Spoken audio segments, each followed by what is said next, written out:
ബംഗാളിൽ BJP ചെയ്തപ്പോൾ ഓഹോ, അതേ കാര്യം കേരളത്തിൽ കോൺഗ്രസ് ചെയ്തപ്പോൾ ആഹാ. ആരാണ് ഞായറാഴ്ച അവധി ദിവസം പോലും നോക്കാതെ മുഖ്യമന്ത്രിയുടെ സെക്രട്ടറിയായി ചുമതലയേറ്റ ഡോക്ടർ രത്തൻ കേൽക്കർ?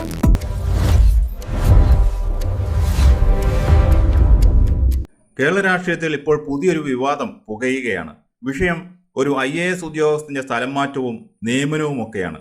കേരളത്തിന്റെ മുഖ്യ തെരഞ്ഞെടുപ്പ് ഓഫീസറായിരുന്ന ഡോക്ടർ രത്തൻ കേൽക്കറെ മുഖ്യമന്ത്രി VD സതീശന്റെ സെക്രട്ടറിയായി നിയമിച്ചിരിക്കുന്നു.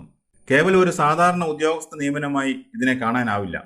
മുഖ്യമന്ത്രിയുടെ പ്രത്യേക നിർദ്ദേശപ്രകാരം അവധി ദിവസമായ ഞായറാഴ്ച തന്നെയാണ് കേൽക്കർ ഈ പദവിയിലേക്ക് ചുമതലയേൽക്കുന്നത്. ഇതോടെ പ്രതിപക്ഷം രംഗത്തെത്തിക്കഴിഞ്ഞു. ഈ നിയമനം വെറുമൊരു അഡ്മിനിസ്ട്രേറ്റീവ് തീരുമാനമല്ലെന്നാണ് പ്രതിപക്ഷത്തിന്റെ ആരോപണം. നിയമസഭാ തെരഞ്ഞെടുപ്പിൽ UDFനെ ജയിപ്പിച്ചതിന് മുഖ്യമന്ത്രി നൽകിയ ഉപകാര സ്മരണയാണ് ഈ കസേരയെന്നാണ് പ്രതിപക്ഷ പാർട്ടികൾ ആരോപിക്കുന്നത്. എന്നാൽ സർക്കാർ ഈ വാദങ്ങളെ പൂർണ്ണമായി തള്ളിക്കളയുന്നു. തികച്ചും കാര്യശേഷിയുള്ള അനുഭവ സമ്പന്നനായ ഒരു ഉദ്യോഗസ്ഥനെ മാത്രമാണ് മുഖ്യമന്ത്രിയുടെ ഓഫീസിലേക്ക് കൊണ്ടുവന്നതെന്നാണ് സർക്കാരിന്റെ വിശദീകരണം. വിവാദം കൊഴുക്കുമ്പോൾ പലർക്കും ഉണ്ടാകുന്ന ചോദ്യമാണ്, ആരാണ് ഡോക്ടർ രത്തൻ കേൽക്കർ? നമുക്കതൊന്ന് പരിശോധിക്കാം. 2003 ബാച്ചിലെ കേരള കേഡർ IAS ഉദ്യോഗസ്ഥനാണ് ഡോക്ടർ രത്തൻ കേൽക്കർ. കർണാടക സ്വദേശിയായ ഇദ്ദേഹം ഒരു മെഡിക്കൽ ബിരുദധാരി കൂടിയാണ്, അതായത് ഒരു MBBS ഡോക്ടർ. കഴിഞ്ഞ 2 പതിറ്റാണ്ടായി കേരളത്തിന്റെ ഭരണരംഗത്ത് പല സുപ്രധാന പദവികളും അദ്ദേഹം വഹിച്ചിട്ടുണ്ട്. 2012 കണ്ണൂർ ജില്ലാ കളക്ടറായിരുന്ന സമയത്ത് മികച്ച കളക്ടർക്കുള്ള സംസ്ഥാന പുരസ്കാരം ഇദ്ദേഹത്തിന് ലഭിച്ചിരുന്നു. National health mission director, IT വകുപ്പ് സെക്രട്ടറി, GST കമ്മീഷണർ തുടങ്ങിയ തന്ത്രപ്രധാനമായ തസ്തികകളിൽ അദ്ദേഹം തന്റെ കാര്യപ്രാപ്തി തെളിയിച്ചിട്ടുണ്ട്. 2024 ഡിസംബർ മുതൽ സംസ്ഥാനത്തെ മുഖ്യ തെരഞ്ഞെടുപ്പ് ഓഫീസറായി പ്രവർത്തിച്ചു വരികയായിരുന്നു. ചുരുക്കത്തിൽ ഭരണരംഗത്ത് വലിയ പരിചയസമ്പത്തുള്ള, ഫയലുകൾ വേഗത്തിൽ നീക്കാൻ അറിയാവുന്ന ഒരു ഉദ്യോഗസ്ഥനാണ് രത്തൻ കേൽക്കർ.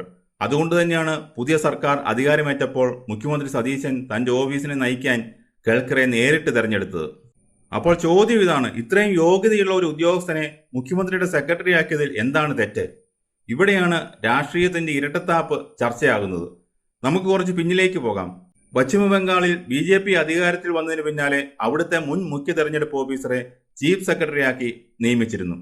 അതുപോലെ തെരഞ്ഞെടുപ്പ് നിരീക്ഷകനായിരുന്ന മറ്റൊരു ഉദ്യോഗസ്ഥനെ മുഖ്യമന്ത്രിയുടെ ഉപദേഷ്ടാവായി മാറ്റി. അന്ന് ഇതിനെതിരെ ഏറ്റവും ശക്തമായി രംഗത്ത് വന്നത് കോൺഗ്രസ് നേതാവ് രാഹുൽ ഗാന്ധിയായിരുന്നു.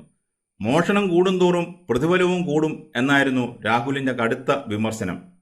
തെരഞ്ഞെടുപ്പ് കമ്മീഷന്റെ നിഷ്പക്ഷതയെ ഭരണകൂടം വിലക്കെടുക്കുന്നു എന്നായിരുന്നു കോൺഗ്രസിന്റെ വാദം. അതേ വിമർശനം ഇപ്പോൾ കേരളത്തിൽ കോൺഗ്രസിന് നേരെ തിരിയുകയാണ്.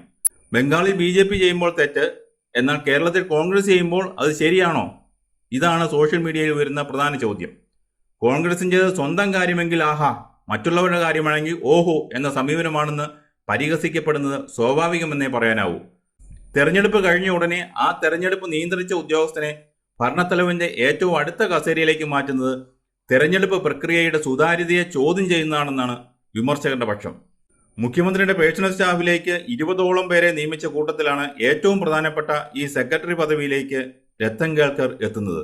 ഭരണത്തിൽ വേഗതയും സുതാര്യതയും കൊണ്ടുവരാൻ കേൽക്കറെ പോലൊരു ഉദ്യോഗസ്ഥൻ വേണമെന്നാണ് മുഖ്യമന്ത്രിയുടെയും സർക്കാരിന്റെയും UDFന്റെയും ഉറച്ച തീരുമാനം. എന്നാൽ ഈ നിയമനം ഉയർത്തുന്ന രാഷ്ട്രീയ ധാർമ്മികതയുടെ ചോദ്യങ്ങൾക്ക് കോൺഗ്രസിന് മറുപടി പറയേണ്ടി വരും. മുൻപ് തങ്ങൾ ഉന്നയിച്ച തത്വങ്ങൾ സ്വന്തം കാര്യത്തിൽ മറന്നുപോയോ എന്ന ചോദ്യം വരും ദിവസങ്ങളിലും കേരള രാഷ്ട്രീയത്തിൽ സജീവമായി നിലനിൽക്കും.